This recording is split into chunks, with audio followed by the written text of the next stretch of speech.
तपाईको पार्टनरको इन्ट्रेस्ट चाहिँ तपाईप्रतिबाट हट्दैछ भने चाहिँ त्यस्तो अवस्थामा चाहिँ के गर्ने? धेरैजनाले गर्ने कमन मिस्टेक्स भनेको चाहिँ के हुन्छ भन्दाखेरि चाहिँ त्यो अवस्थामा चाहिँ एकदमै धेरै सम्झाउन खोज्ने क्या, हैन? एकदम पछि पर्ने, एकदमै आफू चाहिँ गिरगिराउने, उसको अगाडि एकदमै धेरै त्यो व्यक्तिलाई भाव दिने गर्न थाल्नुहुन्छ, हैन? बट त्यस्तो गर्नु हुँदैन, हैन?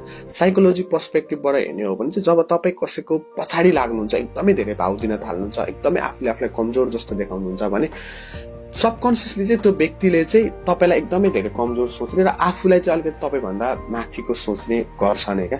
त्यस्तो भइदिन्छ, तपाईको भ्यालु घटाइदिने त्यस्तो भइदिन्छ नि, हैन?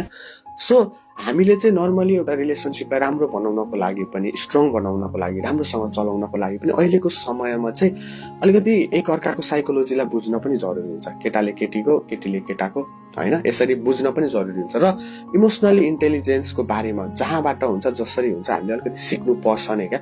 र इमोसनली आफूले आफूलाई इन्टेलिजेन्ट, हैन, अलिकति स्ट्रङ बनाउनै पर्छ।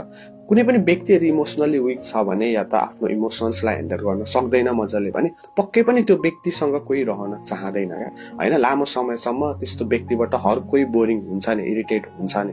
सो जहाँ जसरी हुन्छ हामीले इमोसनली इन्टेलिजेन्सको बारेमा सिकेर थोरै इमोसनली स्ट्रङ बनेर आफ्नो इमोसन्सलाई कसरी ह्यान्डल गर्ने र कसरी कुन ठाउँमा कस्तो तरिकाले रियाक्ट गर्ने, कस्तो कुरामा भन्ने कुरा पनि अलिकति सिक्न जरुरी छ।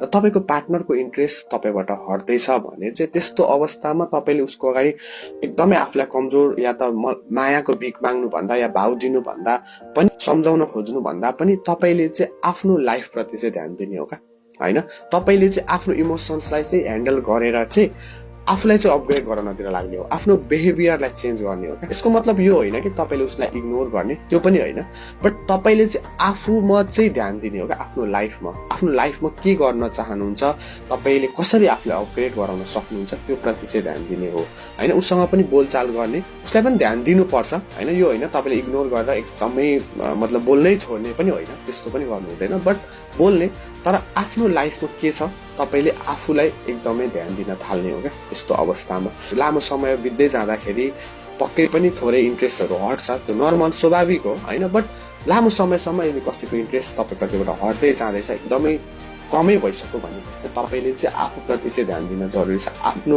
लागि चाहिँ केही काम गर्न जरुरी छ। लाइफमा धेरै कुराहरू छ गर्नको लागि, हैन?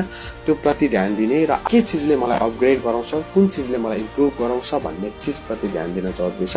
हेर्नुस्, माया प्रेम कसैको साथ भन्ने चिज तब मात्र पाइन्छ जब हामी खुद आफूलाई चाहिँ माया गर्छौँ क्या।